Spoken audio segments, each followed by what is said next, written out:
guys, welcome back to my channel. So for today's video, I'm going to do a trying new makeup video, pero yung gagawin ko lang is everyday makeup look. Okay, so I have here some new products ay gusto kong i-try at gusto kong ipakita sa inyo, and I'm gonna share my thoughts in case gusto nyo silang bilhin in the future. So some of these are just like pwede nyo lang makita sa department store or Sephora website. So let's start. Okay guys, for the brows, ginawa ko na siya kasi wala naman akong bago. So I did it off cam and I just used the Milani Stay Put Brow Color in soft brown. First na iti-try natin is this new product na nakuha ko from Sephora. Actually sa rewards ko lang siya nakuha. The Fenty Beauty Pro Filter Instant Retouch Primer. So guys, hindi talaga ako mahilig mag-primer. Actually, nakakalimutan ko yung step na yon. Ay, wala akong masyadong primer and isa lang yung meron ako, yung NYX Angel Veil. So this one, since free siya, so kinuha ko na. Kuha lang ako ng konti. Konti lang. You don't need much naman for primer. So basically yung primer, parang mag-smoothen ng face para mas lakado yung foundation pag i-apply mo na. So ito. Kasi hindi siya silicone. Kasi usually yung primer silicone siya. Ito, para siyang moisturizing. I'm not sure. Hindi naman siya yung tipong nakaka-minimize ng pores. Pero I feel dito sa mirror, parang nag-smoothen yung face ko, in fairness. Yeah, I think it's more of a smoothing primer. Okay, we're done with the primer. Next is a foundation or BB cream or CC cream. So in my case, I have the It Cosmetics CC cream with SPF 50 and my shade is medium. So this is a travel size na binili ko from Singapore kasi I don't wanna buy the full size unless na-try ko siya kasi medyo mahal siya, besh. Mga around $60 Singapore. So this one mga around $20 lang. So yeah, gusto ko muna siyang itry, you know, kung magugustuhan ko ba. Yeah, I'm just gonna put small, and the best way for me to apply this is by hands kasi hindi naman siya ganun ka-heavy. So okay lang siya i-apply sa hands. Guys, yung foundation na to sobrang light lang. It's perfect for everyday. And yun na nga, sabi ko, SPF 50 din siya. So sobrang protected yung skin mo from the harmful rays of the sun. So I super love this. And yun nga lang ang cons dito is limited lang yung shades. So not sure if meron sila for deeper skin tones. So that's it for the foundation, guys. So as you can see, hindi talaga siya yung nagka-cover ng mga blemishes or ng mga dark circles ko, but it evens out the skin tone.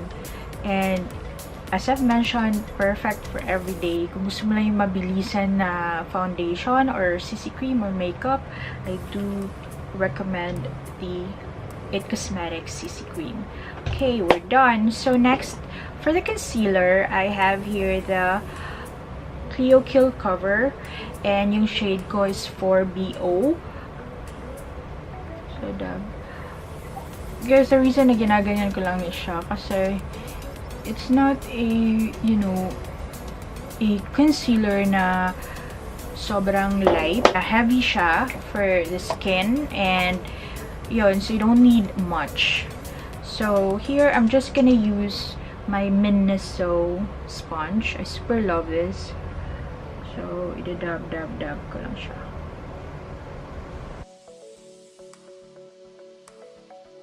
So guys, diba? Natatakpan na niya agad. Ganun siya ka-powerful. Concealer na to.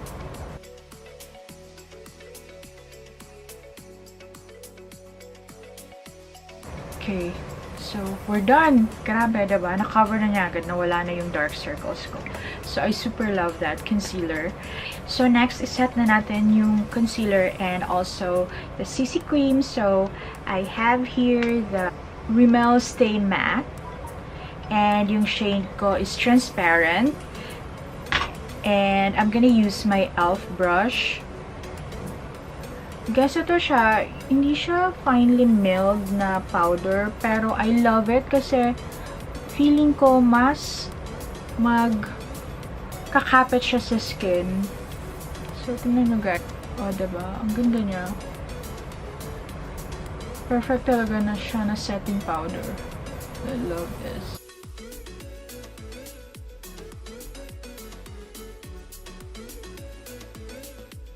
So, yun.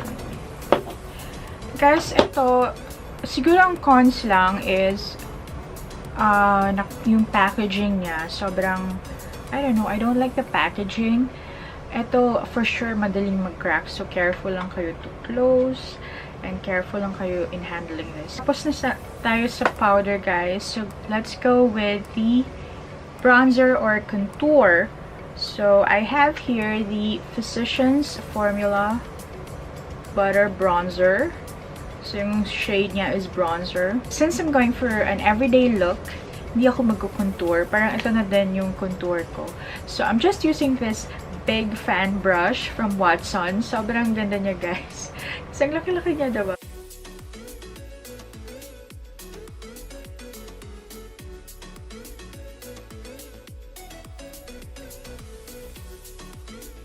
Guys, ito ang bango. Para siyang coconut. And talaga. Sobrang gusto ko yung amoy niya. Gusto ko lagi amoy yan. And it's super buttery yung texture niya. So, it's buildable. Hindi siya overly pigmented na magmumukhang muddy yung face mo pag in-apply, no? Let's go to the eyes naman. I have here the Tarteist Pro To Go. So, hindi ako masyadong heavy sa eyes. Define the crease. So, here, sobrang maganda siya, guys, for travel. It has 6 shades. So, lahat na ng shades na pwede mong gamitin. So, I super love this. Plus, it has a mirror. So, sobrang super convenient talaga siya dalhin. So, I'm just gonna use the shades Crisp and Drive. I-combine ko lang siya.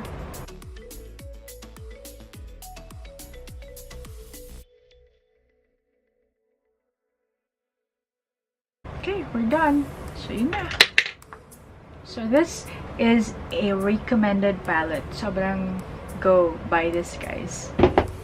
Okay, so we're done with the eyes.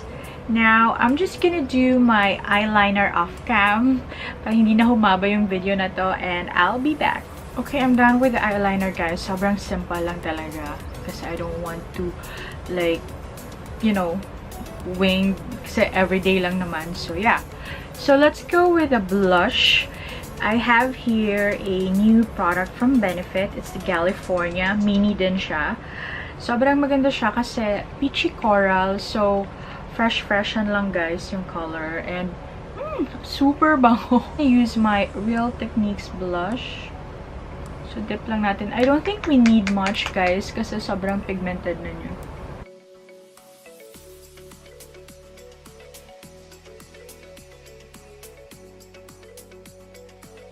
Just enough na parang magkakaroon ka lang ng konting flush. So, I love this one. I recommend this. Okay. Now, for the highlighter, since I don't have a new one, guys, so I'm just gonna use the Essence Pure Nude Highlighter. Super favorite pa din until now. Kasi sobrang okay talaga siya for everyday.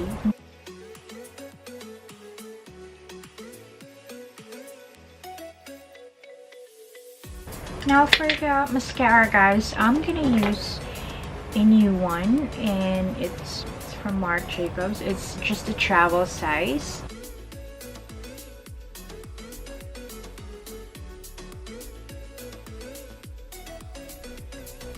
Oh, wow, I love that. It's lengthening.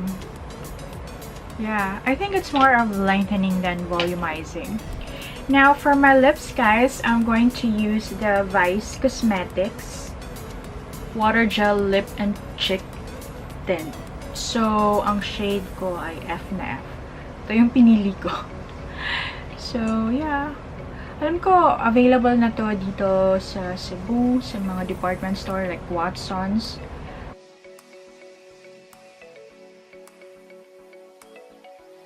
So, ito yung gradient lip niya, guys. Oh my gosh, I love it.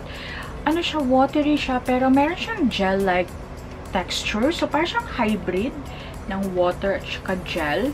I also love the color. I was expecting like super berry kasi if you can see the bottle, ganun siya, dark siya, na plum, ganun. But this one, it's not. Meron siyang pinkish red. So, I love this one. Pero, I like full, lip. So, gagawa ko ng full lip.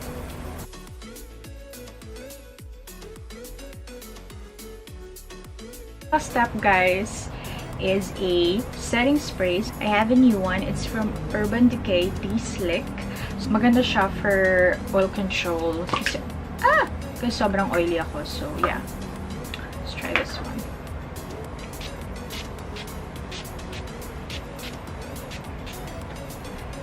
Which guys think?